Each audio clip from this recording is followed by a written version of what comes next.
Unnikrishnan sir നമസ്കാരം. നമസ്കാരം. ക്രൈസ്തവ സഭകൾക്ക് ഏറ്റവും വലിയൊരു വിയോഗം തീർത്തിരിക്കുകയാണ് പാപ്പയുടെ മരണം എന്ന് പറയുന്നത്. യഥാർത്ഥത്തിൽ പാപ്പയെ നമ്മൾ ഓർമ്മിച്ചെടുക്കുമ്പോൾ ഐക്യത്തിൻ്റെ, പ്രത്യേകിച്ചും ക്രിസ്ത്യാനികൾക്കിടയിൽ ഒരു വലിയൊരു ഐക്യം ഉണ്ടാക്കാൻ വേണ്ടിയിട്ട് നിതാന്തം പരിശ്രമിച്ച ഒരാളാണ് പാപ്പ എന്ന് പറയുന്നത്. കഴിഞ്ഞ ദിവസം ചാനൽ ചർച്ചകളിലൊക്കെ പ്രധാന സഭാധ്യക്ഷന്മാരൊക്കെ വന്നുകൊണ്ട് പാപ്പ എങ്ങനെയാണ് ഐക്യത്തിൻ്റെ വലിയൊരു സന്ദേശവാഹകനായി മാറിയത് എന്നൊക്കെ പറഞ്ഞ് വലിയ വലിയ പ്രസ്താവനകളൊക്കെ ഇറക്കുന്നത് നമ്മൾ കണ്ടു. പക്ഷേ കേരളത്തിൽ ഇപ്പോഴും സഭകൾക്കിടയിൽ ഐക്യമില്ല. കുഞ്ഞു പള്ളികൾക്ക് വേണ്ടിയിട്ട് ഇവർ തർക്കിച്ചുകൊണ്ടേയിരിക്കുകയാണ്. അപ്പോൾ പാപ്പ നൽകിയ ഈ ഒരു ഐക്യത്തിൻ്റെ സന്ദേശം ഇവരുടെ ഹൃദയത്തിലേക്ക് പ്രവേശിച്ചില്ല എന്നാണ് നമ്മൾ മനസ്സിലാക്കേണ്ടത്. അങ്ങ് ചൂണ്ടിക്കാണിച്ചത് ഒരു യഥാർത്ഥ വൈരുദ്ധ്യമാണ്. ഈ കാലം ചെയ്ത മാർപ്പാപ്പ ഫ്രാൻസിസ് മാർപ്പാപ്പ ലോക സമാധാനത്തിന് വേണ്ടി നിലകൊണ്ട ആളാണ്. ലോക സമാധാനം എന്ന് പറയുമ്പോൾ സാമ്പ്രദായികമായ രീതിയിൽ നിന്ന് വ്യതിചലിച്ച് അദ്ദേഹം വ്യത്യസ്തങ്ങളായ പല മേഖലകളിൽ ഈ മാനവരാശിക്ക് വലിയ സംഭാവനകൾ നൽകിയ ഒരു മാർപ്പാപ്പയാണ് അദ്ദേഹം. കാരണം അദ്ദേഹം ഈ ഡീക്രിമിനലൈസേഷൻ ഓഫ് ഹോമോസെക്ഷൽസ്, ഈ ആ രംഗത്തുമൊക്കെ അദ്ദേഹം അഭിപ്രായം പറയുകയും അവരെ ദൈവത്തിൻ്റെ മക്കളായി കാണണമെന്ന് ആവശ്യപ്പെടുകയും ഒക്കെ ചെയ്ത് വ്യത്യസ്തങ്ങളായി ഒരുപക്ഷെ ട്രഡീഷണലായിട്ട് സാമ്പ്രദായികമായിട്ടുള്ള വിശ്വാസങ്ങളെയൊക്കെ തകർക്കത്തക്ക രീതിയിൽ അദ്ദേഹം പല അഭിപ്രായങ്ങൾ പറഞ്ഞിട്ടുണ്ട്. ഈ ക്ലൈമറ്റ് ചേഞ്ചിൽ അദ്ദേഹം അഭിപ്രായം പറഞ്ഞിട്ടുണ്ട്. അദ്ദേഹം ലോക കത്തോലിക്ക സഭയുടെ പരമാധ്യക്ഷനാണ്. ഒപ്പം വത്തിക്കാൻ സിറ്റി എന്ന് പറയുന്ന രാജ്യത്തിൻ്റെ തലവൻ കൂടിയാണ്. അദ്ദേഹം ചൈനീസ് കമ്മ്യൂണിസ്റ്റ് പാർട്ടിയുമായിട്ട് ചർച്ച നടത്തിയിട്ടുണ്ട്, ചൈനയിലെ ബിഷപ്പുമാരെ തിരഞ്ഞെടുക്കുന്നത് സംബന്ധിച്ച്. കാരണം അദ്ദേഹം ലാറ്റിൻ അമേരിക്കയിൽ നിന്ന് വന്ന ആദ്യത്തെ മാർപ്പാപ്പയാണ്. അദ്ദേഹം ഈ കത്തോലിക്ക വിഭാഗത്തിൽ തന്നെ ജെസ്യൂട്ട് എന്ന് പറയുന്ന ഒരു പ്രത്യേക സ്ട്രീമുണ്ട്, ഒരു വിഭാഗമുണ്ട്. അതിൽ നിന്ന് ആദ്യമായി മാർപ്പാപ്പയാകുന്ന ആളും അദ്ദേഹമാണ്. അദ്ദേഹം പേര് സ്വീകരിച്ചതും ഒക്കെ വളരെ വ്യത്യസ്തമായ രീതിയിലാണ്. സെയിൻറ്റ് ഫ്രാൻസിസ് അസീസി, അദ്ദേഹത്തിൻ്റെ സ്മരണയ്ക്ക് വേണ്ടിയിട്ടാണ് അദ്ദേഹത്തിൻ്റെ പേപ്പൽ നെയിം, ഈ ബിഷപ്പായതിനു ശേഷം പേര് സ്വീകരിക്കുന്നതിനെ പേപ്പൽ ചേർത്താണ് പറയുന്നത്. പേപ്പൽ നെയിം സ്വീകരിച്ചതുമൊക്കെ സഭയിൽ ഒരു അത്ഭുതം സൃഷ്ടിച്ചാണ്. അങ്ങനെ എന്തിനാ അദ്ദേഹത്തിൻ്റെ അവസാനത്തെ ഈ ഈസ്റ്റർ സന്ദേശത്തിൽ പോലും അദ്ദേഹം ഗാസയിലെ ആളുകൾക്ക് വേണ്ടി സംസാരിച്ചിരുന്നു. നമ്മളുടെ അറിവനുസരിച്ച് ഗാസയിലുള്ളത് പിന്നെ ഹമാസ് തീവ്രവാദികളാണ്. അവർ ഇസ്രയേലിൽ നിന്ന് ആളുകളെ തട്ടിക്കൊണ്ടുപോയിട്ട് അവരെ ഇപ്പോഴും തടങ്കലിൽ പാർപ്പിച്ചുകൊണ്ട് ഇസ്രയേലുമായി യുദ്ധം ചെയ്യുന്ന തീവ്രവാദികളാണ്. അപ്പോൾ അതിൻ്റെ ഭാഗമായിട്ടാണ് ഇസ്രയേൽ യുദ്ധം ചെയ്യുന്നതെന്നാണ് ഇസ്രയേൽ പറയുന്നത്. അപ്പോൾ ആ ഇസ്രയേൽ അവിടെ ബോംബ് വർഷിച്ചതിന് ഈ കഴിഞ്ഞ ഈസ്റ്റർ ദിനത്തിൽ അദ്ദേഹം പറഞ്ഞിരുന്നു, ഇപ്പോഴും ഇസ്രയേലിലെ 25 ആളുകളെ അവർ തടങ്കലിൽ വെച്ചുകൊണ്ടാണ് ഹമാസ് യുദ്ധം ചെയ്യുന്നത്. അപ്പോൾ ആ ഹമാസിനെതിരെ യുദ്ധം വർഷിച്ചതിനെതിരെയും അദ്ദേഹം അപലപിച്ചിരുന്നു. അപ്പോൾ യഥാർത്ഥ ശത്രുവിനെ സ്നേഹിക്കുക എന്നുള്ള ആ വലിയ തത്വം ലോകത്തിനെ പഠിപ്പിച്ച ഒരു മഹാനുഭാവനാണ് ഈ ഫ്രാൻസിസ് മാർപ്പാപ്പ. അദ്ദേഹം ഈ ക്രിസ്തുമതത്തിൻ്റെ തന്നെ അടിസ്ഥാന ആശയം സ്നേഹത്തിൽ അധിഷ്ഠിതമായ ഒരു സ്വർഗം സൃഷ്ടിക്കുക, നിന്നെ പോലെ നിൻ്റെ അയൽക്കാരനെ സ്നേഹിക്കുക എന്നുള്ളതാണ്. ഈ തത്വം ആണ് അദ്ദേഹം പരിപാലിച്ചത്. പക്ഷെ അങ്ങ് ചോദിച്ചതുപോലെ ഇന്നലെ ചർച്ചകളിൽ ഇന്നലത്തെ സായാഹ്ന ചർച്ചകളിലൊക്കെ ധാരാളം സഭാധ്യക്ഷന്മാർ പങ്കെടുക്കുന്നതായിട്ട് കണ്ടു. ഈ സീറോ മലബാർ സഭയിൽ നിന്ന് പരമാധ്യക്ഷനുണ്ടായിരുന്നു, ഓർത്തഡോക്സ് സഭയുടെ അധ്യക്ഷനെ ഒരു ചർച്ചയിൽ കണ്ടു, ശ്രീനാരായണ ധർമ്മപരിപാലന സംഘത്തിൻ്റെ സ്വാമിജിയെ കണ്ടു. അവരൊക്കെ ഇത് പറയുമ്പോഴും അപ്പോഴൊക്കെ അങ്ങ് ചോദിച്ചതുപോലെ സാധാരണക്കാരുടെ മനസ്സിൽ വന്ന ഒരു ചോദ്യമാണ്, ഈ ലോക സമാധാനം നിലനിർത്താൻ മാർപ്പാപ്പ വലിയ സംഭാവനകൾ നൽകിയപ്പോൾ എന്തുകൊണ്ട് കേരളത്തിലെ സഭകളിൽ സമാധാനം നിലനിൽക്കുന്നില്ല? പ്രത്യേകിച്ചും മലങ്കര സഭയുമായി ബന്ധപ്പെട്ടിട്ട് ഓർത്തഡോക്സ് തർക്കം. അതെ. അപ്പോൾ ഈ തർക്കവും വിഭജനവും ഒരു ക്രമസമാധാന പ്രശ്നമായി റോഡിലേക്ക് ഇറങ്ങി വരുന്ന കാഴ്ചയാണ് നമ്മൾ വളരെ ദയനീയവുമായിട്ടും ദൗർഭാഗ്യകരമായിട്ടും കാണേണ്ടി വരുന്നത്. കാരണം കേരളത്തിലെ ക്രിസ്തുമത വിശ്വാസികളല്ലാത്ത ഇതര മതസ്ഥർ ക്രിസ്തുമത സഭയെയും അതിലെ വൈദികരെയും ബിഷപ്പുമാരെയും ഒക്കെ വളരെ ആരാധനയോടും വളരെ ആദരവോടും കൂടി കാണുന്ന ഒരു കാലഘട്ടമുണ്ടായിരുന്നു. ആ പൊതുവിശ്വാസങ്ങൾക്കൊക്കെ വിപരീതമായ രീതിയിലാണ് ഇന്ന് സഭകളിൽ പല കാര്യങ്ങളും നടന്നുകൊണ്ടിരിക്കുന്നത്. ഇപ്പോൾ നമുക്ക് സഭയ്ക്കുള്ളിലുള്ള ആളുകളല്ല നമ്മൾ മനസ്സിലാക്കുന്നത് എന്താണ്? സീറോ മലബാർ സഭ, കേരളത്തിൽ 3 തരം കത്തോലിക്ക സഭ ഉണ്ട്. അതിന് 3 റീത്ത് എന്നാണ് അവർ പറയുന്നത്. ഒന്ന് മലങ്കര സഭ, പിന്നെ സീറോ മലബാർ സഭ, മൂന്നാമത്തേത് ലാറ്റിൻ കാത്തലിക്സ്. ഇങ്ങനെ 3 കത്തോലിക്ക സഭകളാണ്. ഈ 3 സഭകളും ബിഷപ്പിൻ്റെ ഈ മാർപ്പാപ്പയുടെ അധീശത്വം അംഗീകരിക്കുന്നവരാണ്. അപ്പോൾ അദ്ദേഹം ഇറക്കുന്ന പേപ്പൽ ഇൻസ്ട്രക്ഷൻസ്, ഓർഡറുകൾ അനുസരിക്കാൻ ബാധ്യസ്ഥരുമാണ്.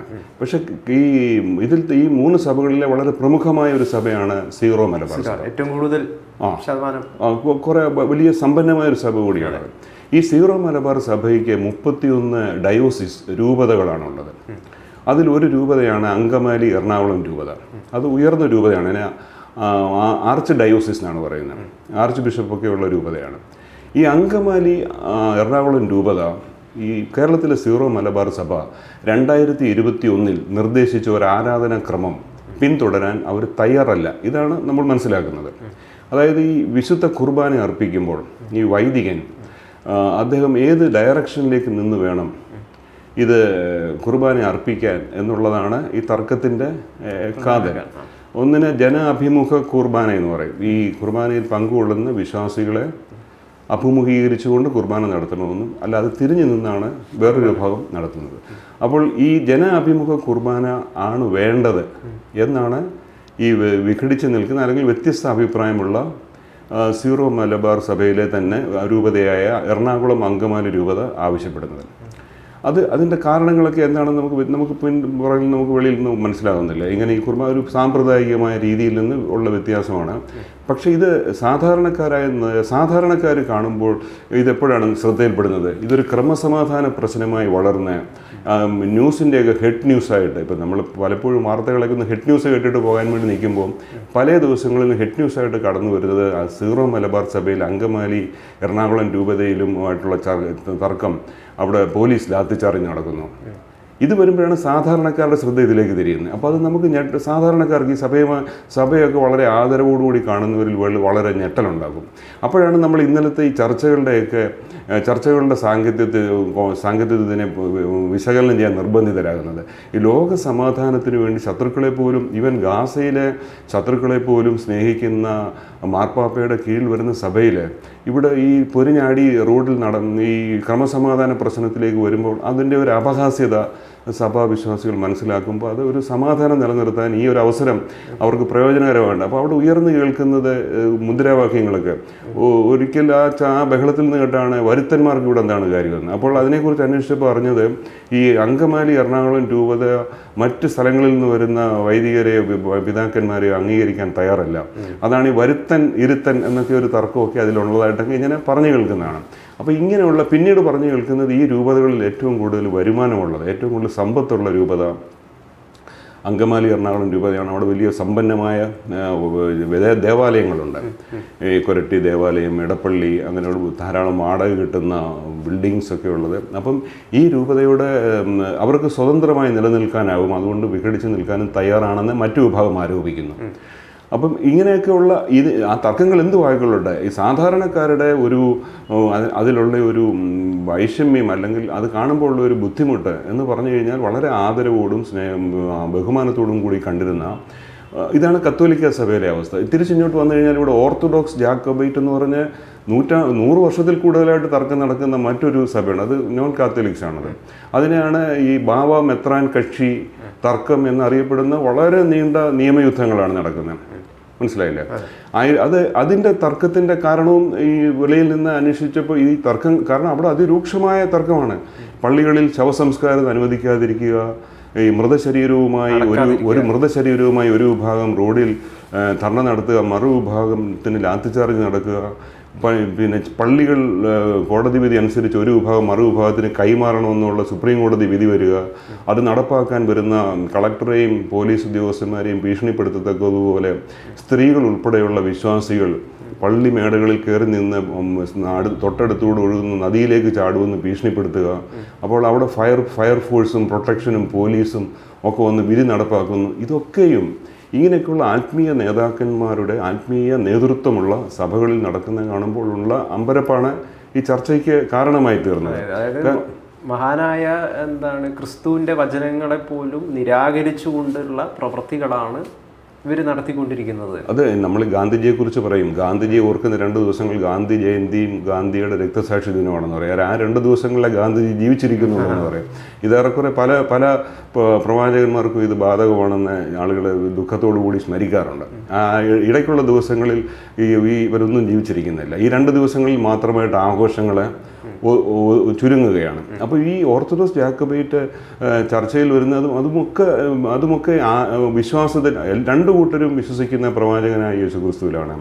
2 കൂട്ടരുടെ എല്ലാവരുടെയും ആരാധനാ ഗ്രന്ഥം വിശുദ്ധ ബൈബിളാണ്. എല്ലാവരും ആരാധിക്കുന്നുണ്ട്.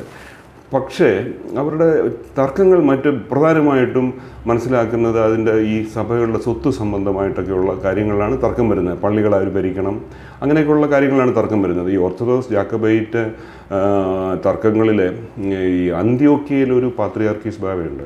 അപ്പോൾ അന്ത്യോക്യയിലെ പാത്രിയാർക്കീസ് ബാവയുടെ ആത്മീയ നേതൃത്വം അംഗീകരിക്കുന്ന ഒരു വിഭാഗവും അദ്ദേഹത്തിൻ്റെ ആത്മീയ നേതൃത്വം അംഗീകരിക്കും, പക്ഷേ അദ്ദേഹം സഭാ സ്വത്തുക്കളിൽ ഇടപെടാൻ പാടില്ല എന്ന് ശഠിക്കുന്ന വേറൊരു വിഭാഗവും. ഈ 1908 ഇതിൽ അന്ത്യോക്യയിൽ ഒരു പാത്രിയാർക്കീസ് ബാവ വന്നിട്ട് ഇവിടെ ഈ ഓർത്തഡോക്സ് ഈ വിഭാഗത്തിലെ ഒരു മെത്രോപൊലീത്തെ വാഴിക്കുന്നു. മാർ ദിവാന്യൂസ് വട്ടശ്ശേരിൽ എന്ന് പറഞ്ഞ അദ്ദേഹത്തിനെ മെത്രോപൊലീത്തയായി വാഴിക്കുന്നു. അദ്ദേഹത്തെ മെത്രോപൊലീത്തയായി വാഴിച്ചതിന് ശേഷം ഈ സഭയുടെ സ്വത്തുക്കളിൽ പാത്രിയാർക്കീസ് ബാവ കൈകടത്താൻ ശ്രമിച്ചു എന്നും അത് ഈ ദിവാന്യൂസ് വട്ടശ്ശേരിൽ പിതാവ് അതിനെ എതിർത്ത കാരണം അദ്ദേഹത്തിനെ മെത്രോപൊലിത്ത സ്ഥാനത്ത് നിന്ന് പാത്രിയാർക്കീസ് വിലക്ക് കൽപ്പിച്ചു എന്നുമാണ് തർക്കത്തിന് തുടക്കമായിട്ട് പറഞ്ഞു കേൾക്കുന്നത്. അപ്പോൾ ഇദ്ദേഹത്തിനെ വിലക്ക് കൽപ്പിച്ച് മാറ്റി നിർത്തി കഴിഞ്ഞപ്പോൾ അടുത്ത ആളിനെ ബിഷപ്പായി മെത്രോപൊലിത്തയായിട്ട് വാഴിച്ചു.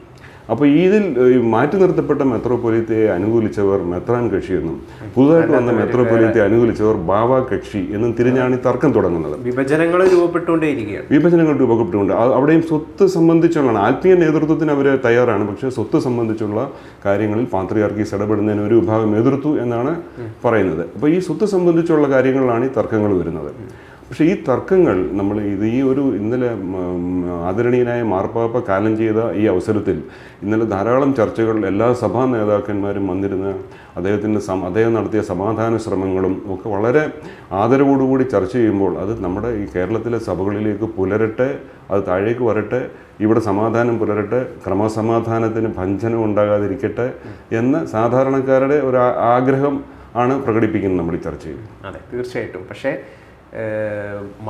പാപ്പയുടെ വാക്കുകൾക്ക് വിരുദ്ധമായിട്ടുള്ള പ്രവർത്തികളാണ് കഴിഞ്ഞ ദിവസം ചർച്ചകളിൽ വന്നിരുന്ന് അദ്ദേഹത്തിനെ കുറിച്ച് വലിയ രീതിയിൽ പുകഴ്ത്തലുകൾ നടത്തിയ സഭാധ്യക്ഷന്മാരുടെ നേതൃത്വത്തിലുള്ള സഭകളിൽ പോലും നടക്കുന്നത് എന്ന് പറയുന്നത് വളരെ ദുഃഖകരമായിട്ടുള്ളൊരു കാര്യമാണ്.